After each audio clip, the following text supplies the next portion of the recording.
Bom dia, pessoal.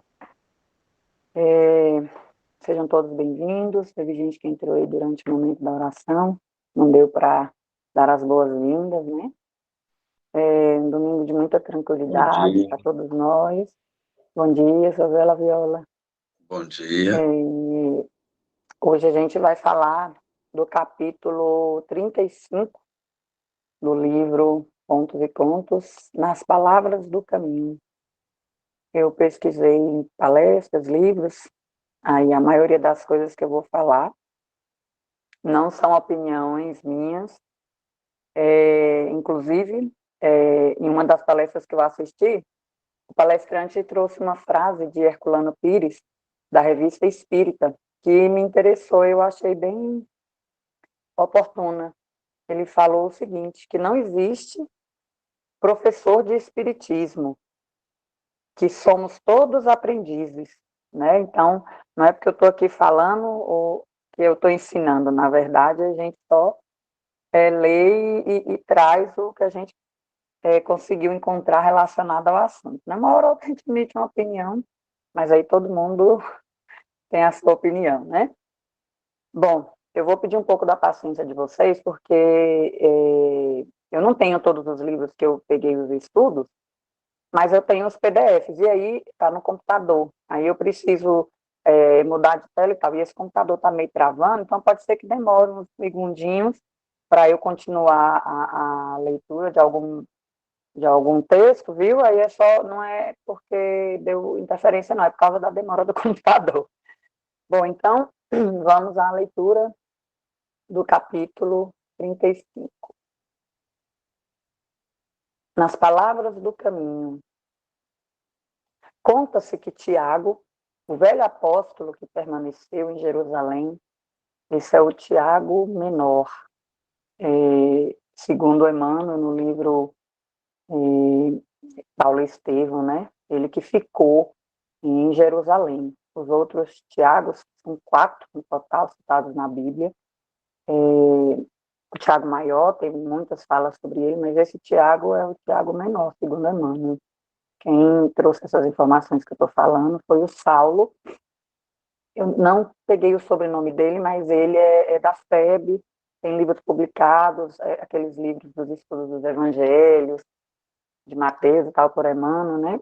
Como é que é o nome dele, tia? O nome do Saulo, você lembra? Bom, enfim, Saulo Silva? eu acho que é.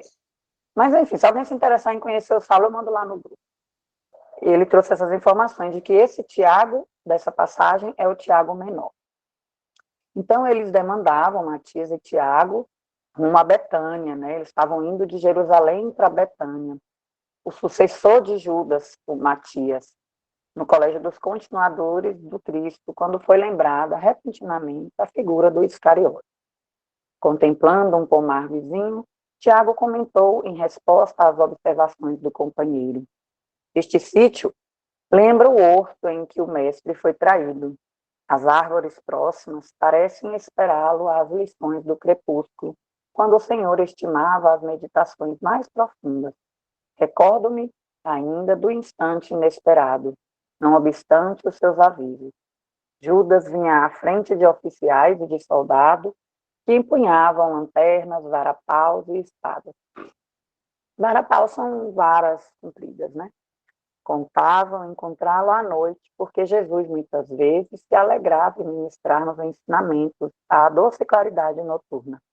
O mestre, porém, vinha ao encontro dos adversários e estava sorridente e imperturbável.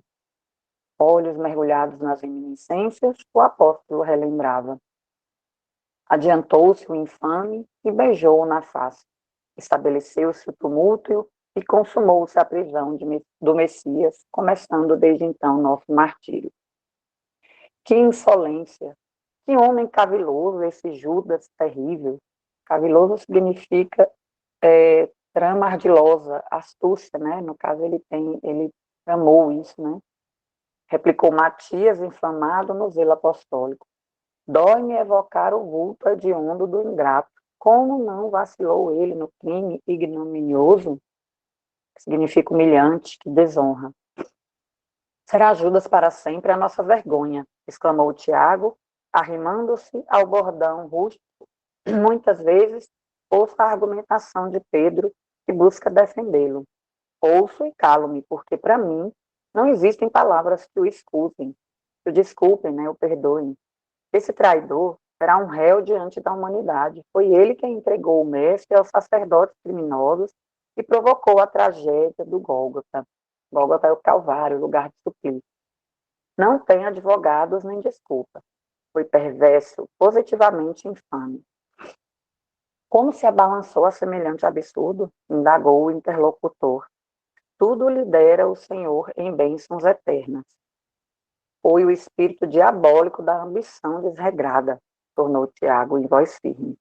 Judas queria absorver a direção do nosso grupo, umbrear com os rabinos do templo, cativar a simpatia dos romanos dominadores, criar uma organização financeira, submeter o próprio Senhor à sua vontade. Pedro costuma afirmar que o celerado não previa as consequências do ato de traição, nem alimentava o propósito de eliminar o Messias amado. Contudo, não posso admitir a suposição. Judas, por certo, condenou o Senhor deliberadamente à morte, e talvez fosse ele o inspirador sutil dos tormentos da cruz. João e Pedro asseveram que o infeliz se arrependeu e chorou. Entretanto, chego a duvidar. Um traidor como aquele não encontraria pranto nos olhos. Era demasiadamente perverso para sofrer por alguém. Com efeito, observou Matias, não devia passar de criminoso vulgar. A sua memória inspira-me compaixão, vergonha. Depois de ligeira pausa, indagou. Chegou a vê-lo antes da morte? Não, replicou Tiago de maneira significativa. E não sei se me comportaria fraternalmente se ainda o tivesse ante os olhos. O traidor morreu nos laços diabólicos que teceu com as próprias mãos. Devia aos infernos, como desceu envolvido em trevas densas. Era um perverso gênio das potências inferiores. E os familiares desse homem cruel? Interrogou Matias curioso. Porventura lhe aprovaram a conduta satânica? Tiago ia responder, mas alguma coisa lhe impediu. O velho apóstolo arregalou os olhos, interrompeu a marcha e perguntou ao companheiro: quem é aquele que vem lá, vestido em luz resplandecente? Assombrado, Matias redarguiu. Também vejo, também vejo. Banhado agora em lágrimas, Tiago reconheceu o Messias. Lembrou a narrativa dos discípulos a caminho de Emaús. Ajoelhou-se reverente e falou baixinho. É o Senhor. Aproximou-se Jesus com a majestosa beleza da espiritualidade sublime e parou por instantes ao lado dos companheiros. Contemplou-os compassivamente como um mestre afetuoso junto a dois aprendizes humildes. Matias chorava sem força para erguer os olhos. Tiago, em pranto, ousou fixá-lo e rogou: Senhor, abençoai-nos. Jesus estendeu a destra em sinal de amor e, como nada dissesse, o velho Galileu considerou: Senhor, podemos voltar a Jesus. Eu dei uma entonação errada aqui. Jesus estendeu a destra em sinal de amor e, como nada dissesse, o velho Galileu considerou: Senhor, podemos voltar para Jerusalém a fim de receber a vossa vontade e cumpri-la. Não, Tiago, respondeu Cristo doce e firmemente. Não vou agora. Sigo em missão de auxílio a Judas. E sem acrescentar coisa alguma, continuou a excursão solitária em sublime silêncio. Nessa noite, quando voltou a Jerusalém, o velho Tiago insulou-se da comunidade e, tomando os pergaminhos onde começara a escrever sua bela epístola à cristandade, anotou em lágrimas suas famosas considerações sobre a língua humana. Texto bem cheio de informações, né? Bastante profundo, tem muitas reflexões a serem retiradas daqui. Eu escolhi algumas.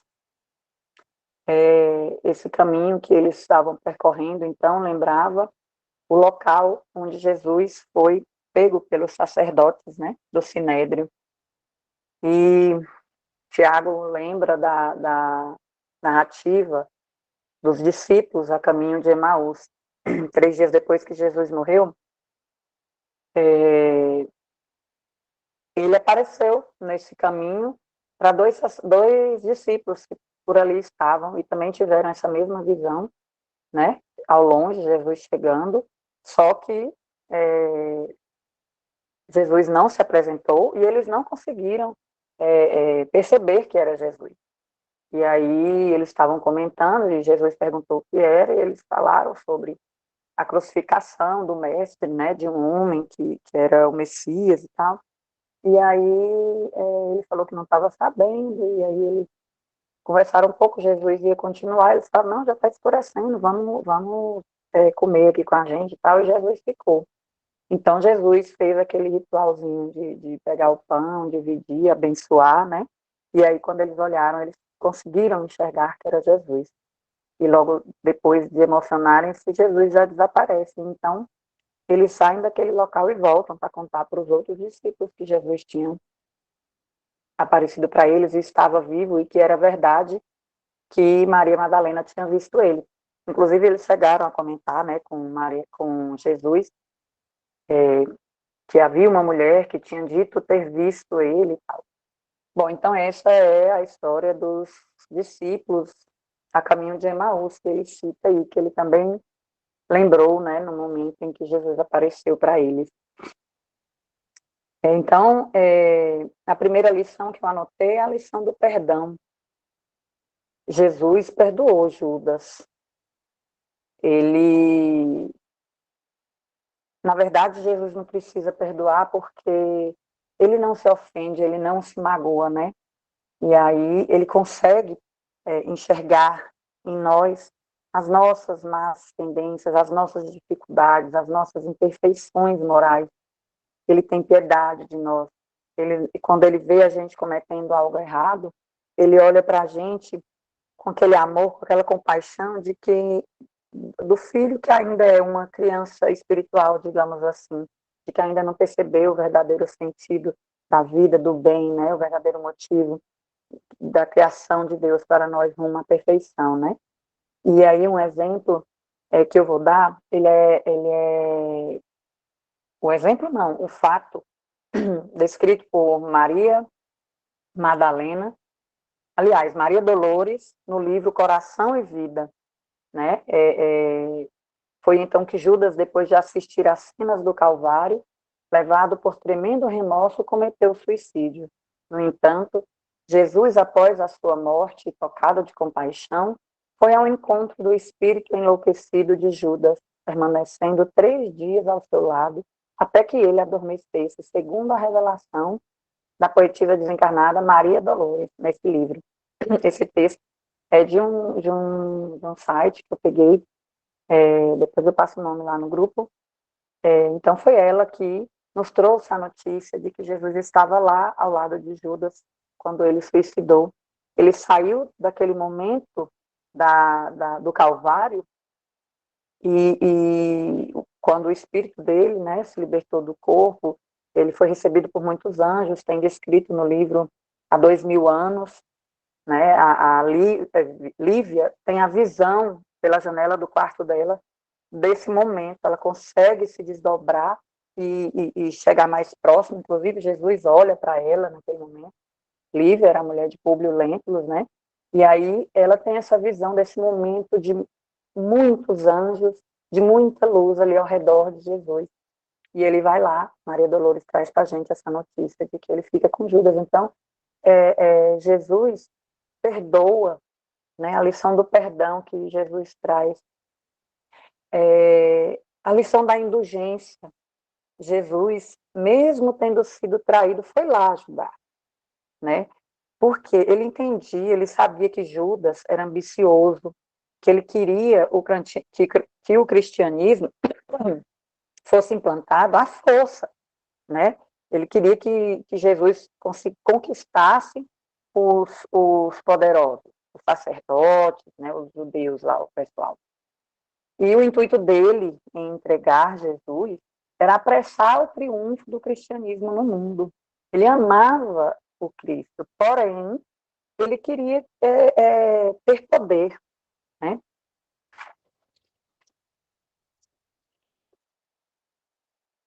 E a gente pode perceber isso no diálogo de Tiago e Judas, no dia antes de Judas entregar Jesus ao Sinédrio. Esse diálogo está no capítulo 24 do livro Boa Nova. O livro também é psicografado por Chico Xavier, pelo espírito de Humberto de Campos, que também é o autor desse livro que a gente está estudando, né? Eu vou citar algumas falas do diálogo entre Tiago e Judas, num caminho parecido, que foi o que Tiago lembrou, né, no fato desse, dessa história, né, narrada por essa história aqui. E aí, Tiago, exclamou Judas, entre ansioso e atormentado, não achas que o mestre é demasiado simples e bom para quebrar o jugo tirânico que pesa sobre Israel, abolindo a escravidão que oprime o povo eleito de Deus? As frases dele vão nos mostrando que ele tinha essa ânsia, né? Eu estou lendo algumas frases, então não vou ler o diálogo inteiro, porque não dá tempo. Então, eu só selecionei algumas frases. Às vezes ele falou alguma coisa antes, mas não vai sair do contexto, do objetivo aqui do nosso estudo. Ora, as reivindicações do nosso povo exigem um condutor enérgico e ativo mais à frente. Mas poderemos esperar renovações sem conseguirmos o interesse e a atenção dos homens poderosos?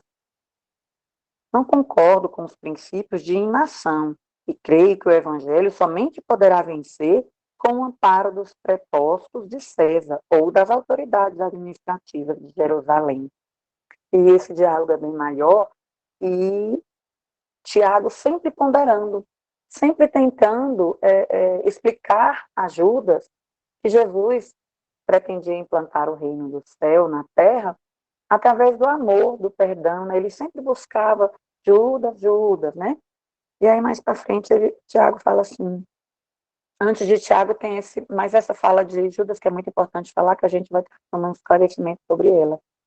Ele falou assim, não podemos levar em conta esses excessos de teoria. Interpelado que vou ser hoje por amigos influentes na política de Jerusalém, farei o possível por estabelecer acordos com os altos funcionários e homens de importância a fim de imprimirmos novo movimento às ideias do Messias. Ele trazia ideias mirabolosas, né? Queria inovar, ele queria do jeito dele, né? E é quando o Tiago fala, o que eu acabei de citar. Judas, Judas, observou-lhe o irmão de apostolado com doce veemência. Vê lá o que fazes. E aí ele fala algumas coisas e depois. As ideias do mestre são do céu e seria sacrilégio misturarmos a sua pureza com as organizações viciadas do mundo. Então ele sempre trazendo esse tom de trazer Judas à realidade, né? Mais próximo de Jesus. E então, depois do diálogo, já de noite, sem embargo das carinhosas exortações de Tiago, Judas Iscariotes passou a noite tomado de angustiosas inquietações. Ele ficou pensando, não seria melhor apressar o triunfo mundano do cristianismo? Israel não esperava um Messias que enfeixasse nas mãos todos os poderes? Valendo-se da doutrina do mestre, poderia tomar para si as rédeas do movimento renovador, enquanto Jesus, na sua bondade e simpleza, ficaria entre todos como um símbolo vivo da ideia nova. E aí ele fala mais para frente. A madrugada a madrugada o encontrou decidido na embriaguez de seus sonhos ilusórios. Entregaria o mestre aos homens do poder, a fim de organizar a vitória cristã no seio do seu povo. Depois de atingir o alto cargo que contava, libertaria Jesus e lhe dirigiria os dons espirituais, de modo a utilizá-los para a conversão de seus amigos e protetores. O mestre, a seu ver, era demasiadamente humilde e generoso para vencer sozinho por entre a maldade e a violência.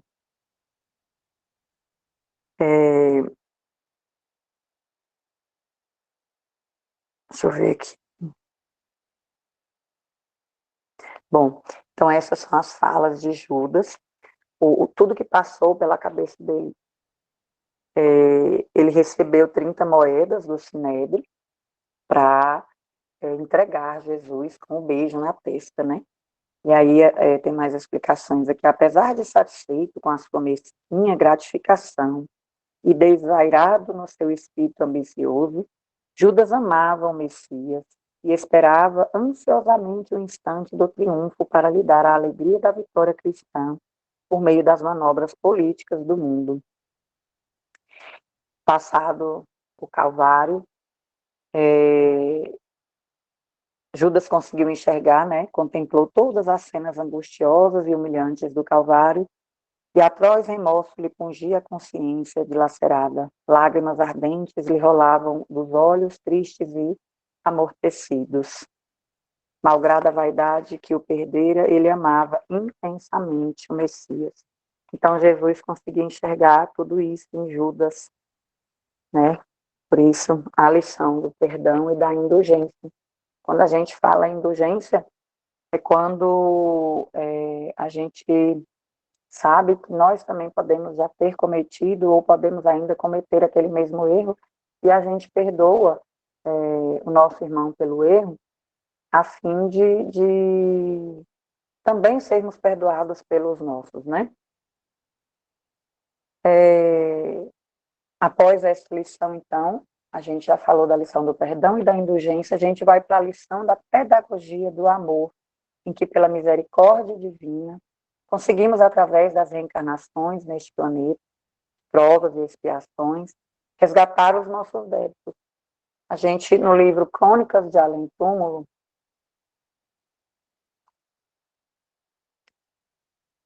capítulo 5, intitulado Judas Iscariotes, também um livro psicografado por Chico e escrito por Humberto de Campos, traz notícias de Judas. A psicografia foi em 14 de abril de 1935. Essa psicografia, ela mostra que Judas resgatou seus débitos com a justiça divina. Essa pedagogia do amor, das chances, através das reencarnações que Deus nos dá, de acordo com a nossa consciência, pedir para sanarmos os nossos débitos. E Judas teve, após o remorso, o arrependimento, essa vontade de resgatar. E eu vou ler trechos desse capítulo 5, são um pouco longos, mas de suma importância para a gente entender o que Judas falou sobre o assunto, né? O capítulo é o seguinte: Humberto de Campos, na época da Paixão de Cristo, né, da Páscoa, ele está ali em Jerusalém e ele enxerga um homem sentado ali na beira do Rio Jordão e pergunta a um que vai passando quem é, e falam para ele que é Judas, e ele, com aquele espírito de jornalista, vai lá e começa a entrevistar, digamos assim, numa conversa fraterna com Judas. E, após algumas perguntas, ele fala, é uma verdade, tudo quanto reza o Novo Testamento com respeito à sua personalidade na tragédia da condenação de Jesus? E Judas responde, em parte. Os escribas que redigiram os evangelhos não atenderam às circunstâncias e às tricas políticas que, acima dos meus atos, predominaram na nefanda crucificação. Pôncio Pilatos e o tetrarca da Galileia, além dos seus interesses individuais na questão, tinham ainda a seu cargo salvaguardar os interesses do Estado romano, empenhado em satisfazer as aspirações religiosas dos anciãos judeus. Sempre a mesma história. O Sinédrio, né, Sanedrim, desejava o reino do céu, pelejando por Jeová a ferro e fogo. Roma queria o reino na terra. Jesus estava entre essas forças antagônicas com a sua pureza imaculada. Ora, eu era um dos apaixonados pelas ideias socialistas do mestre, porém o meu excessivo zelo pela doutrina me fez sacrificar o seu fundador. Acima dos corações eu vi a política, única arma com a qual poderia triunfar, e Jesus não obteria nenhuma vitória. Com as suas teorias, nunca poderia conquistar as rédeas do poder, já que, no seu manto de pobre, se sentia possuído de um santo horror à propriedade. Planejei, então, uma revolta surda, como se projeta, hoje em dia, na terra, a queda de um chefe do Estado. O mestre passaria a um plano secundário e eu arranjaria colaboradores para uma obra vasta e enérgica, como a que fez mais tarde Constantino I, o Grande, depois de vencer Maxênio às portas de Roma.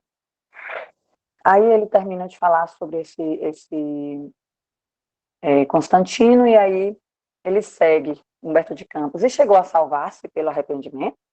Não, não consegui, Judas respondeu, né? O remorso é uma força preliminar para os trabalhos reparadores. Depois da minha morte trágica, submergir-me em séculos de sofrimento expiatório da minha falta. Sofri horrores nas perseguições infligidas em Roma aos adeptos da doutrina de Jesus, e as minhas provas culminaram em uma fogueira inquisitorial, onde, imitando o mestre, fui traído, vendido e usurpado. Vítima da felonia e da traição, deixei na terra os derradeiros resquícios do meu crime, na Europa do século XV. Desde esse dia em que me entreguei por amor do Cristo a todos os tormentos e infâmias que me aviltavam, com resignação e piedade pelos meus verdugos, fechei o ciclo das minhas dolorosas reencarnações na terra, sentido na fonte o ósculo do perdão da minha própria consciência. Nessa encarnação que Judas cita, ele foi, no século XV, Joana d'Arc, né? Joana d'Arc tinha 19 anos quando faleceu, em 1430, se não me engano. Ela foi tipo eu li ontem, mas eu não lembro das palavras dele, soldado, assim, participou de guerras, conseguiu várias vitórias, porque ela era muito inteligente, mas aí depois ela foi traída e foi perseguida justamente por causa do cunho religioso, né? E foi queimada, então, né, na fogueira lá. E aí Judas pergunta mais. E está hoje meditando nos dias que se foram? Pensei com tristeza. Sim, aliás, Judas não perguntou. Ele pensou e Judas captou o pensamento e respondeu: sim, estou recapitulando os fatos como se passaram. E agora, irmanado com ele, que se acha no seu iluminoso reino das alturas, que ainda não é deste mundo, sinto nestas estradas o sinal de seus divinos passos. Vejo-o ainda na cruz, entregando a Deus o seu destino. Sinto a clamorosa injustiça dos companheiros que o abandonaram inteiramente. E me vem uma recordação carinhosa das poucas mulheres que o ampararam no doloroso trânsito. Em todas as homenagens a ele prestadas, eu sou sempre a figura repugnante do traidor. Olho complacentemente os que me acusam sem refletir se podem atirar a primeira pedra. Sobre o meu nome pesa a maldição milenária, como sobre estes sítios cheios de miséria e de infortúnio. Pessoalmente, porém, estou saciado de justiça, porque já fui absorvido pela minha consciência no tribunal dos suplícios redentores. Quanto ao divino mestre, continuou Judas com seus prantos, infinita é a sua misericórdia, e não só para comigo, porque recebi 30 moedas vendendo aos seus algozes, há muitos séculos ele está sendo criminosamente vendido no mundo, a grosso e a retalho, por todos os preços, em todos os padrões de ouro amoedado. É verdade, concluí, e os novos negociadores do Cristo não se enforcam depois de vender. Então, gente, Judas narra aí, ele conseguiu resgatar, e hoje ele não se condói, ele não se, como é que se diz, não sofre mais, porque ele todo ano, na época da Páscoa, tido como aquele traidor, né? Tem os bonecos de Judas que o pessoal bate, e ele, graças a Deus, já superou isso e não precisa mais reencarnar. Está bem claro aí no texto, né? Então, Deus é misericordioso para com todos nós. Essa é a pedagogia do amor. É que você errar pela sua ignorância, pela sua falta de amor, pelas suas viciações de muitas encarnações, mas você percebeu o erro, arrepender e querer se melhorar. E isso Deus permite para a gente. Essa é a pedagogia do amor. Que a gente tem possibilidade de ser uma pessoa melhor. E por isso a gente tem que ter indulgência. Porque sabe lá Deus que erros eu cometi quando eu estava encarnada na época de Jesus ou em outras encarnações. Em quem eu atirei pedra, em quem eu queimei, quem eu matei, quem eu roubei, quem eu fiz sofrer por amor ou por dinheiro. Então é por isso que a gente tem que ter indulgência. Não é só pensando nos erros desta existência, né?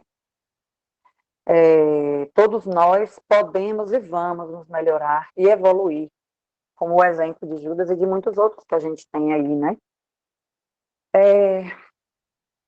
Então, a próxima, ainda na reflexão da indulgência, no livro Luz Imperecível, capítulo 201,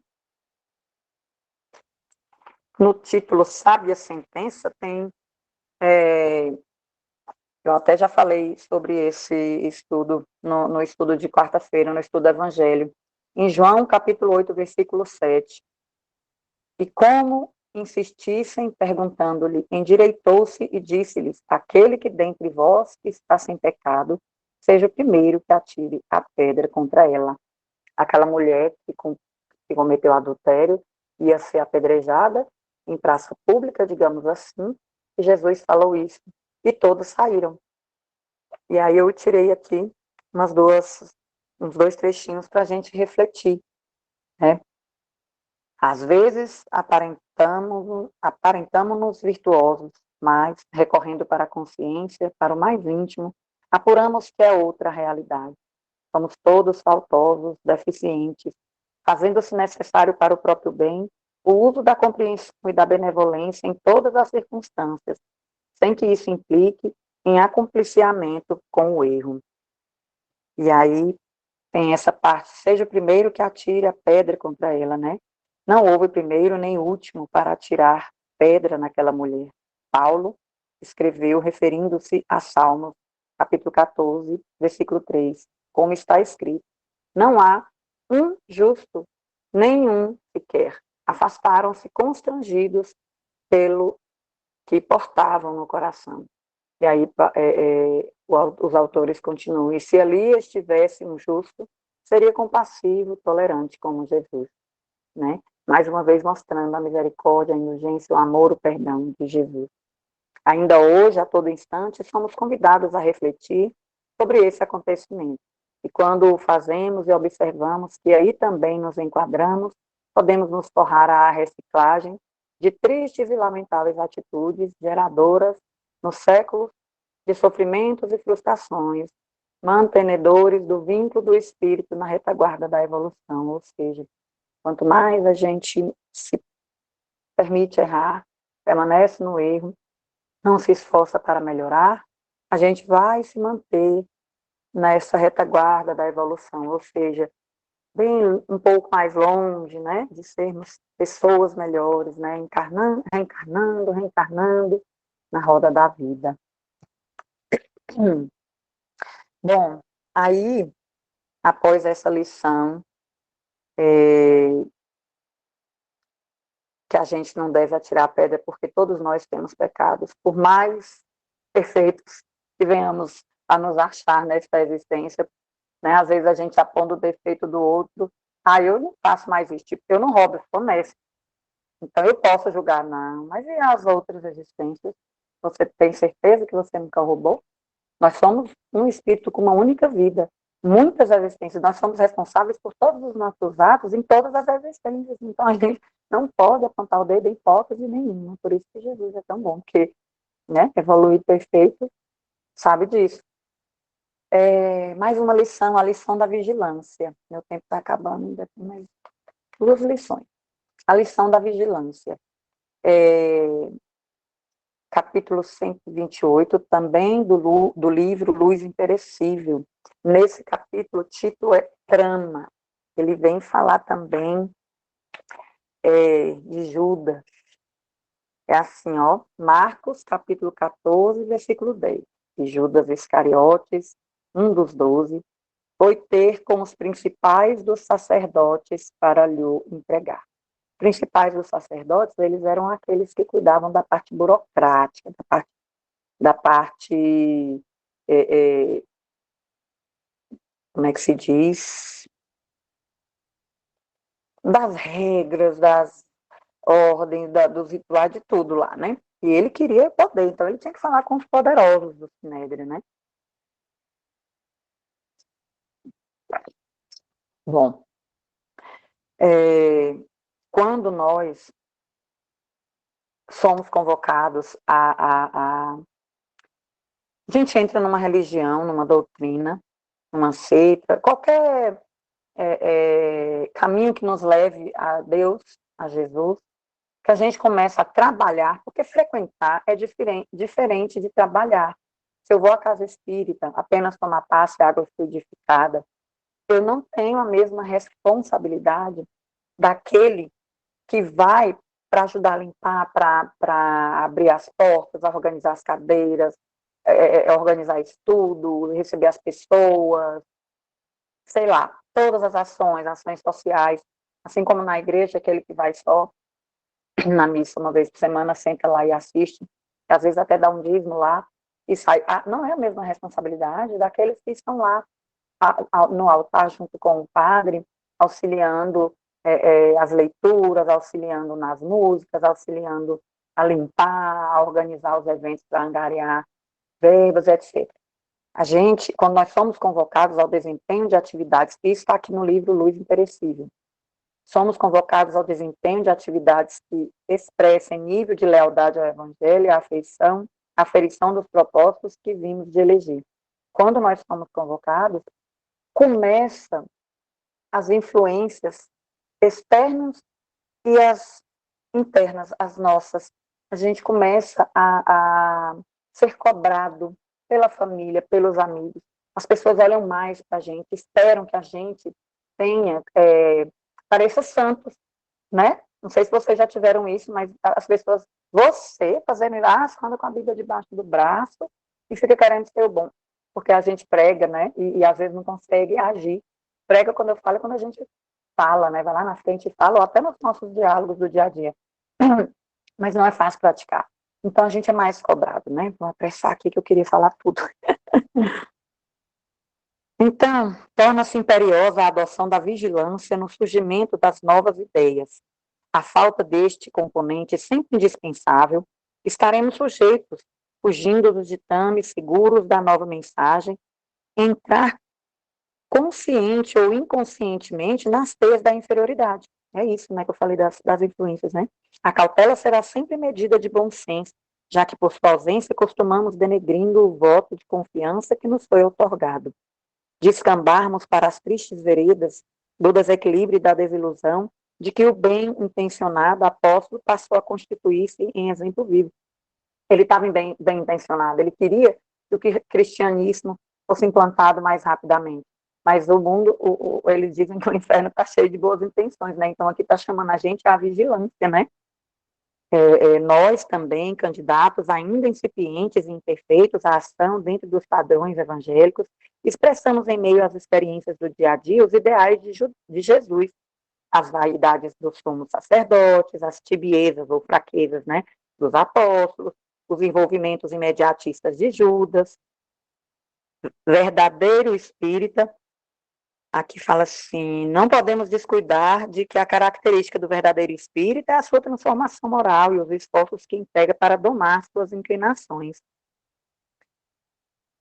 Mas, para a dissolução das tramas que ainda portamos e para as quais devemos dirigir nossa atenção cuidadosa, como Tiago nos alerta, mas cada um é tentado quando atraído e engodado, ou seja, atraído mesmo, né, como isca, pela sua própria concupiscência. Em Tiago, capítulo 1, versículo 14.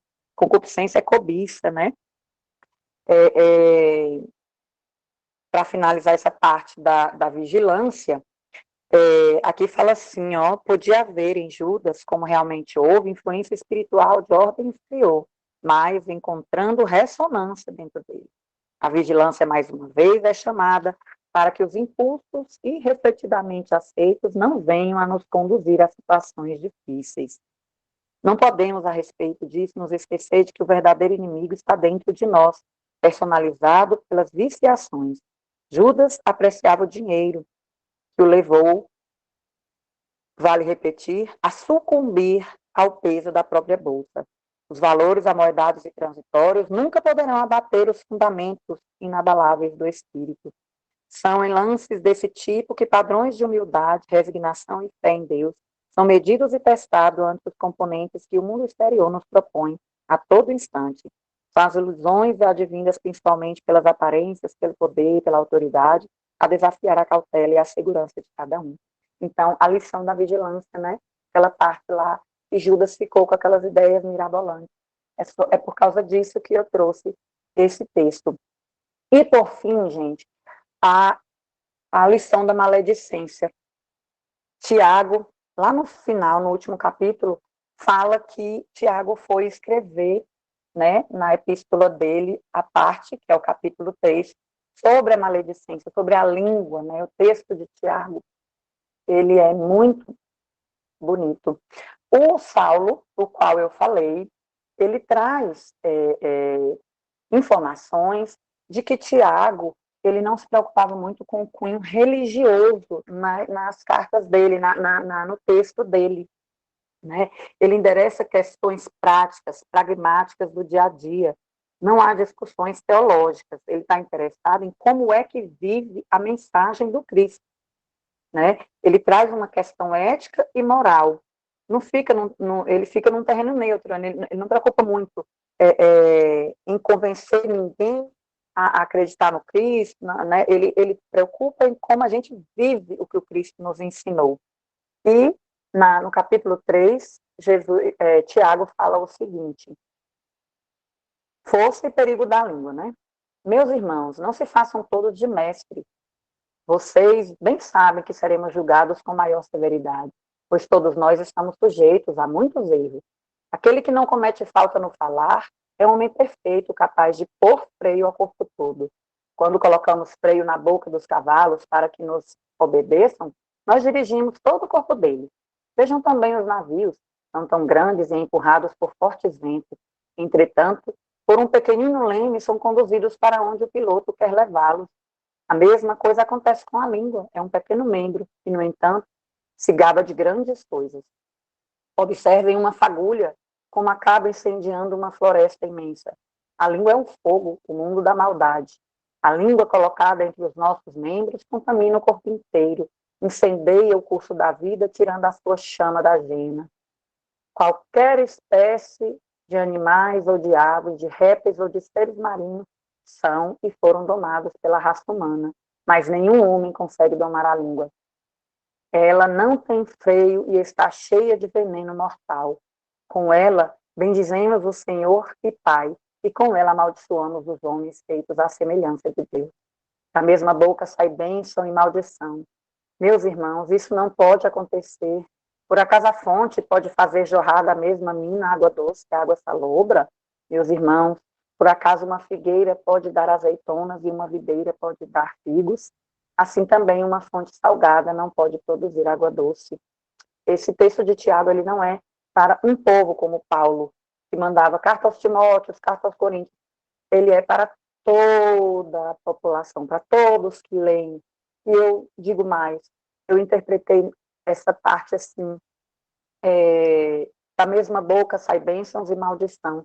Para nós, espíritas, trabalhadores do espiritismo, que estamos à frente das telas aqui, das cadeiras na sala presencial, temos que ter cuidado com a nossa língua. É muito difícil, eu sei, eu faço essa reflexão, ela serviu primeiro para mim, como disse, quem faz o estudo é que recebe primeiro a lição, né? Então, para nós espíritas, a verdadeira sabedoria, continuando, quem é sábio, inteligente entre vocês, pois então mostre com a boa conduta que suas ações são de uma sabedoria humilde.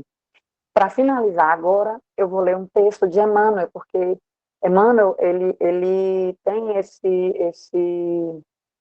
característica de trazer as lições do Evangelho, né, bem mais, com palavras mais próximas ao nosso tempo, né? É o capítulo 3, 73 do livro Vinha de Luz, chama Falatórios, o texto. Na carta de Paulo, 2 Timóteo, capítulo 2, versículo 16. mas evita os falatórios profanos, porque produzirão maior impiedade.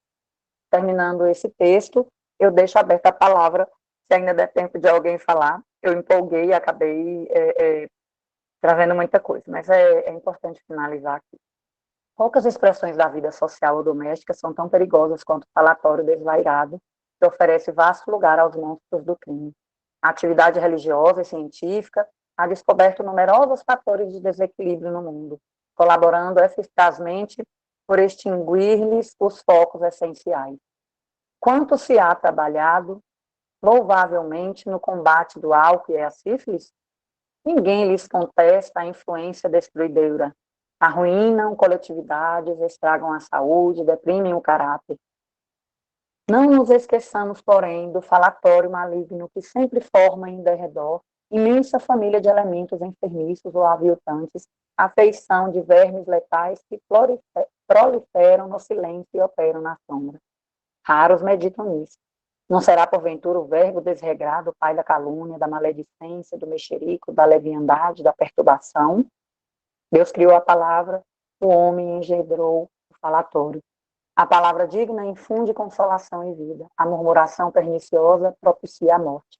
Quantos inimigos da paz do homem se aproveitam do vozerio insensato para cumprirem criminosos desejos? Se o álcool embriaga os viciosos, aniquilando-lhes as energias, que dizer da língua transviada do bem, que destrói vigorosas sementeiras de felicidade, sabedoria, amor e paz? Se há educadores preocupados com a intromissão da sífilis, por que a indiferença alusiva aos desvarios da conversação? Em toda parte, a palavra é índice de nossa posição evolutiva, indispensável aprimorá-la, iluminá-la e enobrecê-la. Desprezar as sagradas possibilidades do verbo, quando a mensagem de Jesus já esteja brilhando em torno de nós, constitui ruinoso relaxamento de nossa vida diante de Deus e da própria consciência. Cada frase do discípulo do Evangelho deve ter lugar digno e adequado. Falatório é desperdício. E quando assim não seja, não passa de escura corrente de venenos psíquicos, ameaçando espíritos valorosos, comunidades inteiras. Que Deus nos abençoe e que essa mensagem fique para todos nós e que a gente consiga, a partir dela, tentar nos melhorar um pouco no falatório, na maledicência, na indulgência, no perdão, né? Enfim, é isso, meus irmãos.